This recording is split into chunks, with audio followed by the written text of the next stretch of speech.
Estamos en el domingo 24 del tiempo ordinario. Seguimos nuestro recorrido durante todo este ciclo B, todo este año litúrgico, del Evangelio de Marcos. Hoy nos presenta el Evangelio lo que se conoce como la confesión de fe de Pedro. Nos quedamos con esta frase como centro del mensaje de la liturgia de este día. Tú eres el Mesías.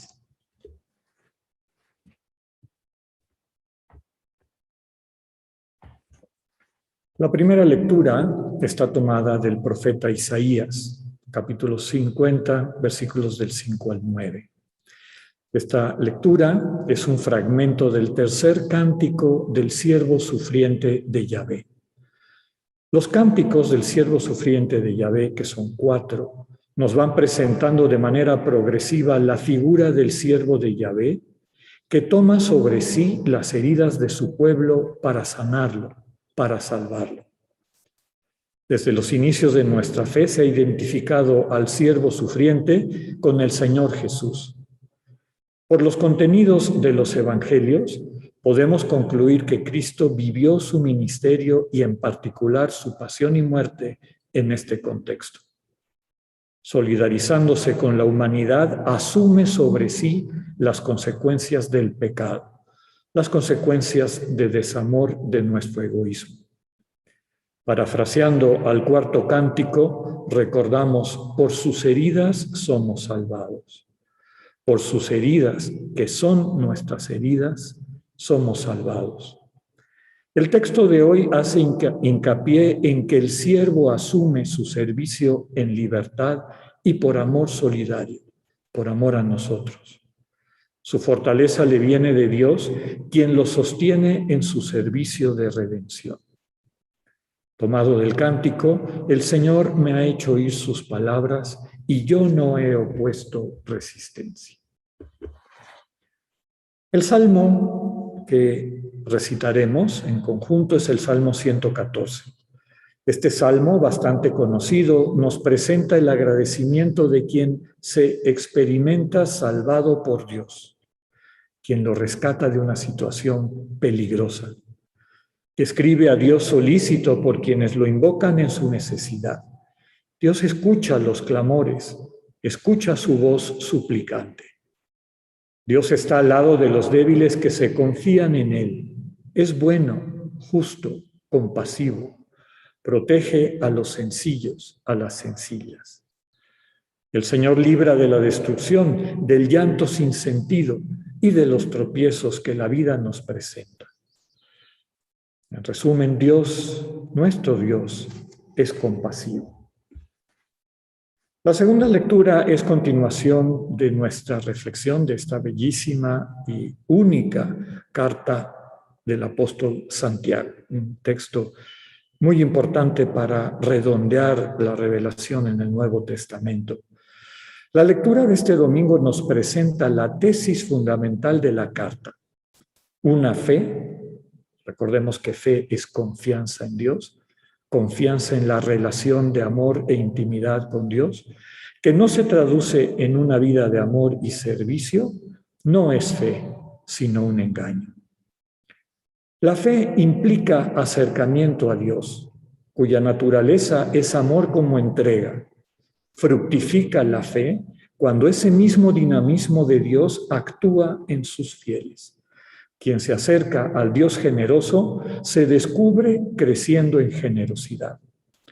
Una devoción, que no es lo mismo que fe, en los ídolos de nuestro ego, en los falsos dioses que nos fabricamos, nos deja con el corazón duro, un síntoma de no haber conocido a Dios.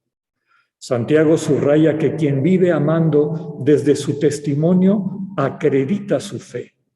En cambio, quien solo habla de su fe, pero no la encarna en acciones, no tiene cómo demostrar su autenticidad. Nos quedamos con esta frase dura, pero importante. La fe que no se traduce en obras está completamente muerta.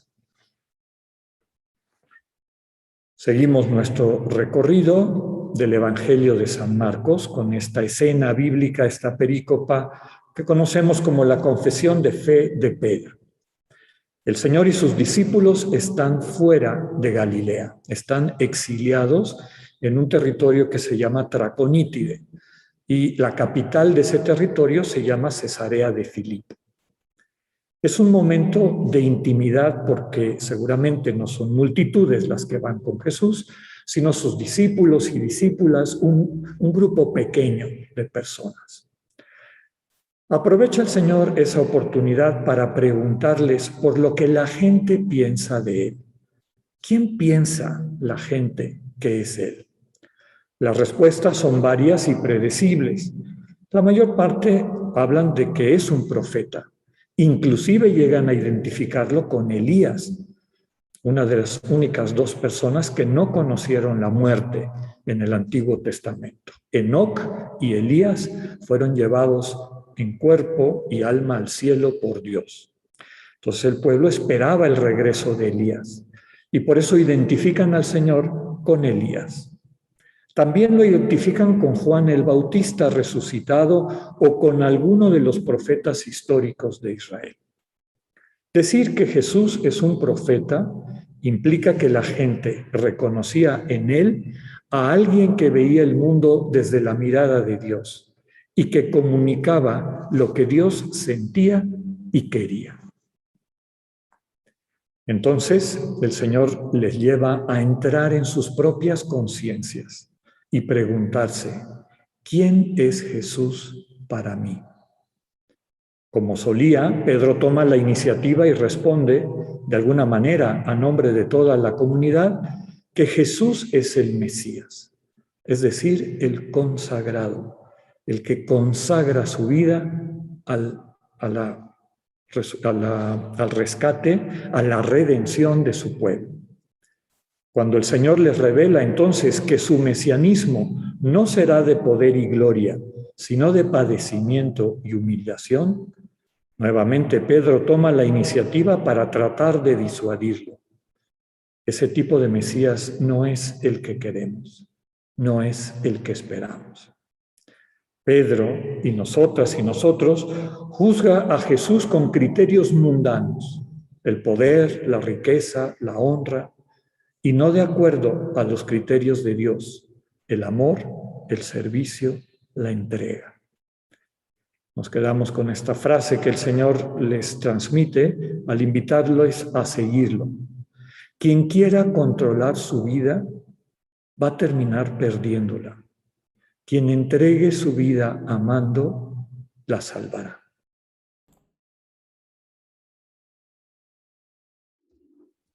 Esta escena bíblica, en la versión de Marcos que acabamos de escuchar, la de Mateo es un poco más larga, hay toda una respuesta de Jesús alabando la confianza y sobre todo el reconocimiento de Pedro a nombre de todos de que el Señor es el Mesías.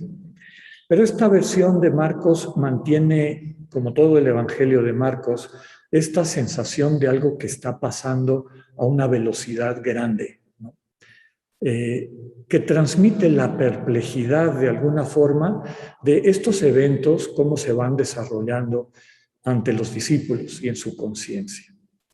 Jesús ha salido del territorio de Galilea porque sabe que Herodes lo está buscando para matarlo.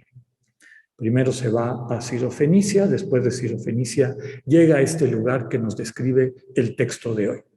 Un territorio gobernado por el hermano de Herodes que se llamaba Felipe o Filipo y que se llama, el nombre un poco complicado, es Traconítide. Aquí podemos decir que hay un parteaguas en la vida de Jesús y en la relación de Jesús con sus discípulos. Está esperando este reconocimiento, que se den cuenta que no es solamente el maestro, el rabbi, como hasta ahora lo han llamado.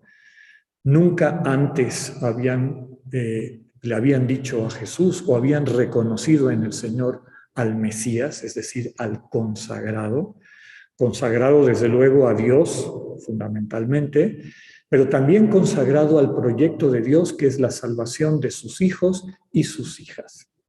El Señor está subrayando que Él asume ese llamado, esa consagración que su Padre le hace para la salvación de los seres humanos, de nosotros y nosotras.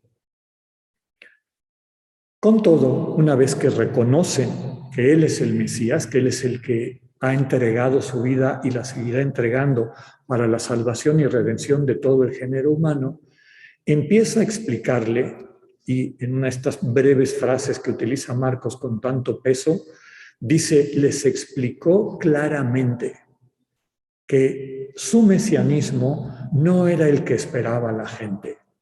Desde luego que el pueblo judío esperaba la llegada del Mesías, pero tenían en mente un Mesías, digámoslo así, con criterios mundanos, que iba a ser un guerrero triunfante, que iba a ejercer el poder de Dios, iba a eliminar a todos aquellos que se opusieran a él y al proyecto de Dios, y se iba a sentar en el trono de David, porque era parte de esta promesa, que fuera parte perteneciera al linaje de David, a su dinastía, y esas eran las expectativas. Por eso, cuando el Señor aclara el mesianismo que Dios me ha invitado a vivir, la única manera como Dios puede salvar a su pueblo es a través de esta entrega. Y una entrega que va a redundar en un conflicto fundamental y radical con las autoridades religiosas y civiles de su pueblo. Y esto, desde luego, para ellos es un escándalo, que aquel que siguen, su maestro, el Mesías, va a ser juzgado y condenado por aquellos que el pueblo tenía como autoridades, como los que defendían la rectitud de la fe, de la práctica del pueblo de Israel. Y sin embargo el Señor subraya que sin atravesar eso, sin asumir las consecuencias de desenmascarar una pseudo religión que no tenía nada que ver con la religión de su Padre, con la religión de Dios como Abba, que nos ama, que nos ayuda, que nos acompaña, que nos respeta en nuestra libertad, sin desenmascarar esa manera de falsificar la identidad de Dios, este camino de redención, de transformación del ser humano y a través de nosotros y nosotras, transformación de todo el mundo, sería imposible. El Señor subraya que detrás de lo que viene, los está preparando para lo que va a venir después, hay un acto de amor infinito. Tomar la cruz, como nos dice esta invitación que el Señor nos hace, implica asumir el amor en la vida de cada uno y cada una de nosotros. El amor hasta las últimas consecuencias, que muchas veces nos traerán dolor, incomodidades, salir de nuestras áreas de confort para poder llevar un mensaje y una presencia de amor, obras de amor, como nos dice la carta de Santiago, a nuestros hermanos y hermanas. Ese discurso del Señor después de que le dice a Pedro, no le sigas el juego a Satanás, recordemos que Shatán, el nombre del demonio en hebreo, significa el acusador, es decir, el que dice mentiras de mí. Y eso es lo que le está diciendo a Pedro. Pedro, tú crees mentiras sobre mí, crees mentiras sobre el Mesías. No se trata de que yo te siga y que yo llene tus expectativas, sino que tú sigas, vengas conmigo y encuentres una vida distinta, una vida plena a la que Dios y yo te invitamos. O Dios a través de esta palabra eterna encarnada te invitan. Y viene este mensaje que normalmente se conoce como las condiciones del seguimiento de Jesús. Primero habla de negarse a sí mismo. Desde luego que no implica negar tu identidad divina, como a lo largo de la historia a veces se subrayó. Negarse a sí mismo significa maltratarme, destruirme, considerarme basura, etc. Nada más lejos del proyecto de Dios. Eres imagen de Dios. El problema es que esa imagen de Dios está oculta por una serie de elementos que no son un regalo de Dios, sino son cosas que tu entorno te han puesto, lo que normalmente llamamos el ego. Estas visiones enfermas y distorsionadas de ti que no te ayudan a encarnar el amor. Eso es lo que hay que renunciar.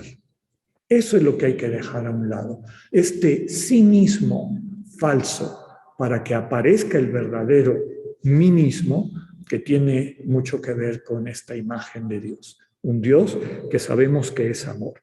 Entonces, renuncia a tu ego. Primera situación que el Señor dice. Toma tu cruz. A lo largo de la historia se ha hablado de la cruz como sufrimiento. Muy lejos de eso. La cruz en la vida de Jesús de Nazaret implicó el amor hasta las últimas consecuencias. El amor hasta las últimas consecuencias en la vida concreta de nuestro Señor implicó morir en la cruz con estas características que Él les manifiesta a sus discípulos. Pero el amor a plenitud en tu vida, en mi vida, en la vida de cada uno de nosotros, varía. Tiene distintas formas. Tenemos que escuchar, como lo hizo Jesús, del Padre, qué es lo que nos invita a hacer, cómo nos invita a encarnar ese amor, tener el gusto, la satisfacción de dar vida al entregarnos con lo que tenemos y somos. Y muchas veces haciendo un esfuerzo y moviéndonos en contra de nuestro ego para poder transmitir este amor a través de obras. El amor que se convierte en obras se llama servicio. El Señor nos dice, niégate a ti, niega tu ego, asume tu vocación de servicio y sígueme. Es decir, yo te voy a acompañar. No estás solo, no estás sola. Y a eso se refiere la última frase. El que quiera dirigir su vida, mangonearla a su manera, seguramente la va a destruir haciéndole caso a su ego y va a terminar destruyendo su vida y la vida de mucha gente alrededor suyo. Quien, por el contrario, entregue su vida a Cristo y vaya entregando en Cristo su vida a los demás y a las demás, discerniendo, como hemos dicho muchas veces, todos los días preguntándole al Señor, ¿cómo quieres que amemos hoy? Esa es tu cruz. Amar concreto cada día. Quien entregue su vida por el Evangelio, es decir, la convierta en buena noticia, que eso significa Evangelio, la salvará. Aquí la decisión es, ¿quieres vivir tu vida solo, sola, a tu manera, o de la mano de Cristo? Hagámosle caso y sigámoslo. En eso vamos a encontrar vida plena. Que así sea.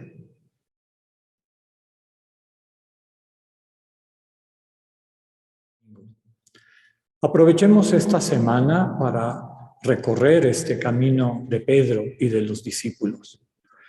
En nuestra vida pasamos por lo mismo. En alguna época oímos cosas sobre Jesús. ¿Quién dice la gente que es Jesús? Se lo oímos a nuestros catequistas, a nuestros abuelitos, a nuestro entorno. Tenían una manera de expresar quién era Jesús. En esta semana medita, ¿quién es Jesús para ti? ¿Quién es el Señor Jesús para ti? Y después de que lo puedas manifestar desde el corazón, permítele al Señor un momentito para que Él te revele cómo quiere estar presente en tu vida, cómo quiere ser el Mesías, el consagrado para salvarte. Que tengan una semana de muchas bendiciones. Dios con ustedes.